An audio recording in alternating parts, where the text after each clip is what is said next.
Hello everyone, আসসালামু আলাইকুম। সবাই কেমন আছেন? আশা করছি সবাই ভালো আছেন। আলহামদুলিল্লাহ আমি ভালো আছি। আজকে আপনাদের সামনে একটা নতুন বাইক নিয়ে আসছি। যে বাইকটা নিয়ে আমি আর কি রিভিউ করতে চাচ্ছিলাম অনেকদিন যাবত ধরে। আপনারাও চাচ্ছিলেন যে আমি যেন একটা রিভিউ করি এই বাইকটা নিয়ে, একটা ফার্স্ট ইমপ্রেশন রিভিউ করি, এটা আমার একটা রাইডিং এক্সপিরিয়েন্স শেয়ার করি। তো বাইকটা হচ্ছে আপনারা দেখেই বুঝতে পারছেন, N160 single seat with single channel এবিএসের বাইকটা।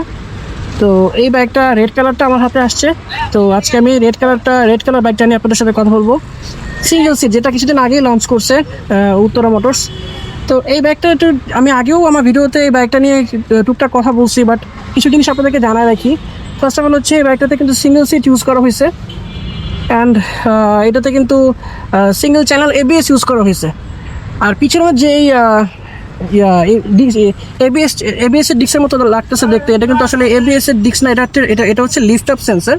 এটা কাইন্ড অফ আপনার ট্র্যাকশন কন্ট্রোলের মতো কাজ করে, বাইকটাকে ব্যালেন্স রাখতে হেল্প করে, মানে কন্ট্রোলটা ভালো রাখে।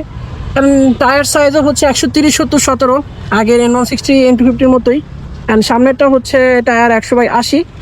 অ্যান্ড প্লাস হচ্ছে এই বাইকে কিন্তু যেটা মানে মানুষ চায় যে ডিটিএসআই টেকনোলজি থাকবে অ্যান্ড অয়েল কুল থাকবে, বাট এটাতে কিন্তু ডিটিএসআই টেকনোলজি অ্যাড করে নেই, অ্যান্ড হচ্ছে অয়েল কুল অ্যাড করে নেই। এটা হচ্ছে সিঙ্গেল প্লাগের একটা বাইক, অ্যান্ড হচ্ছে এয়ার কুল সিস্টেমের একটা বাইক। এই হচ্ছে অবস্থা। অ্যান্ড ইন্টারেস্টিং ব্যাপার হচ্ছে এই বাইকের অন্যান্য N160-তে কিন্তু আপনার লাইট অন অফ করা যেত, এটাতে কিন্তু দেখেন লাইট অন অফ করার কোনো অপশন নেই, ডিরেক্ট আপনার হেডলাইট জ্বলবে ডিআরএল সহ। আমি একটু আপনাদেরকে দেখাই, যেমন স্টার্ট দিলাম, এটা যদিও ফুল ডিজিটাল ডিসপ্লে। তো স্টার্ট দিব, এখন স্টার্ট দিলেই আপনারা বুঝতে পারবেন যে বাইকটা একেবারে আপনার ডাইরেক্ট সব কিছু ডাইরেক্ট করা। এই দেখেন এখানে কোনো কিন্তু সুইচ নাই, স্টার্ট দিছি অ্যান্ড হচ্ছে সাথে সাথে কিন্তু এই যে ডিআরএল সহ হেডলাইট জ্বলে আছে। এই হচ্ছে ব্যাপার। চাইলে আপনারা যারা কিনবেন ভবিষ্যতে, তখন চাইলে আপনারা এখানে সুইচ লাগিয়ে নিতে পারবেন। সুইচ লাগিয়ে নিয়ে চাইলে আপনারা এটা আগের N160 মতো করে নিতে পারবেন।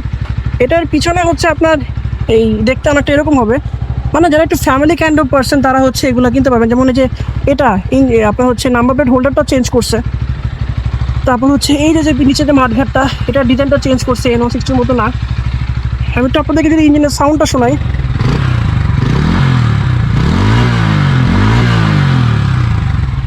এই হচ্ছে ইঞ্জিনের সাউন্ড। তো ফুল ডিজিটাল ডিসপ্লে এটাতে ইউজ করছে। তো এই হচ্ছে ব্যাপার। তো এখন চলেন আমরা বাইকে একটু টেস্ট রাইড দিব। টেস্ট রাইড দিয়ে আপনাদেরকে একটু মানে বোঝানোর চেষ্টা করবো যে বাইকটা আমার কাছে চালায় কেমন লাগতেছে। এটাতে হ্যালোজেন ইন্ডিকেটার ইউজ করছে, যদি একটু এলইডি দিত তাহলে ভালো হতো। প্রাইস এখন মনে হয় প্রবাবলি 2,41,000 টাকা আপনারা এই বাইকটা পারচেস করতে পারবেন। চলেন তাহলে আমরা বাইকটা একটু চালাই একটু আপনার সাথে কথা বলি, আর এটার চালায় কেমন লাগে আপনার সাথে একটু শেয়ার করি। গাড়িটা ফার্স্ট অফ অল আমি তো চালাই আগাগো এখান পর্যন্ত আসছি ভিডিও করার আগে। তো চালায় যেটা আমি বুঝতেছি, এই গাড়িটা হচ্ছে আপনার খুব হালকা একটা গাড়ি, খুব হালকা লাগতেছে চালায়, মানে মনে হচ্ছে যে খুব পাতলা একটা গাড়ি চালাচ্ছে, মানে কি জিক্সারের ফিলটা পাচ্ছে। যে পালসারের যে ভারী বাইকগুলো চালালে যেরকম ফিল হয়, এটা চালাইতে কিন্তু ওরকম ফিল হচ্ছে না আমার। এটা একদম মনে হচ্ছে পাতলা কোনো গাড়ি আমি চালাচ্ছি। আর এটা হ্যান্ডেলটা একটু স্পোর্টি ফিল দেয়, মানে একটু ডাউন হয়ে, হালকা ডাউন হয়ে আপনি চালাতে পারবেন। যারা আজকে স্পোর্টি ফিল পছন্দ করেন তারা হচ্ছে এইটা নিতে পারবেন। আমার কাছে একটু মনে হচ্ছে আমার N250 থেকে এটার হ্যান্ডেলটা আর একটু ডাউন করা, মানে আমার কাছে ভালোই লাগতেছে চালা, আমার কাছে খারাপ লাগতেছে না। তো এই হচ্ছে ব্যাপার। অ্যান্ড ইঞ্জিন যথেষ্ট পরিমাণে স্মুথ, অ্যাজ লাইক অলওয়েজ। উত্তর বাজাজের বা পালসার বাইকের তো ইঞ্জিন অলওয়েজ স্মুথই থাকে। অ্যান্ড এটা যে সাউন্ড N160 মতোই অনেকটা। N160 বাইকের ইঞ্জিন সাউন্ড কিন্তু অনেক ভালো, আর ইঞ্জিন অনেক স্মুথ। প্লাস হচ্ছে গ্যাস শিফটিং ভাই বাটার স্মুথ, এত স্মুথ মানে খুবই ভালো লাগছে চালায়। মানে এটা টার্নিং রেঞ্জটাও আমার কাছে ভালো লাগছে, মানে আপনি চাইলে ইজিলি মানে এক জায়গায় গাড়ি ঘুরে ফেলতে পারবেন। অনেক সময় দেখা যাচ্ছে যে পা ফেলে ঘুরানো লাগতেছে বা একটু বেশি জায়গা নিয়ে ঘুরতে হচ্ছে, সেটার ঝামেলা এটাতে নাই।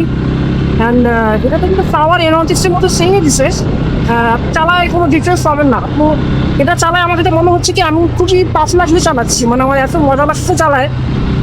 মানে আমার সাথে থেকে চালায় মজা লাগতেছে, যদিও আমার তো 250cc, বাট আমার ভারী, তো এটা পাতলা দেখে চালায় মজা লাগতেছে।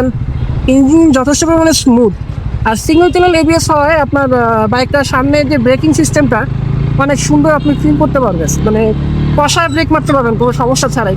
এতে কিন্তু আপনার ট্যাঙ্কিতে জং ধরার কোনো চান্স নেই। এই উত্তরের মতো স্ক্যান করতেছে, এবারে ট্যাঙ্কি হচ্ছে ডিফারেন্ট, মানে আগে NO6 যে ট্যাঙ্কিগুলো ছিল ওগুলোর মতো না। এটাতে নাকি কি একটা জিনিস দিছে এই ট্যাঙ্কিতে, আমার সঠিক জানা নাই, বাট তারা ক্লেম করতেছে এটা নাকি ডিফারেন্ট ট্যাঙ্ক তারা ইউজ করতে, এই ট্যাঙ্কিতে কখনো জং ধরবে না।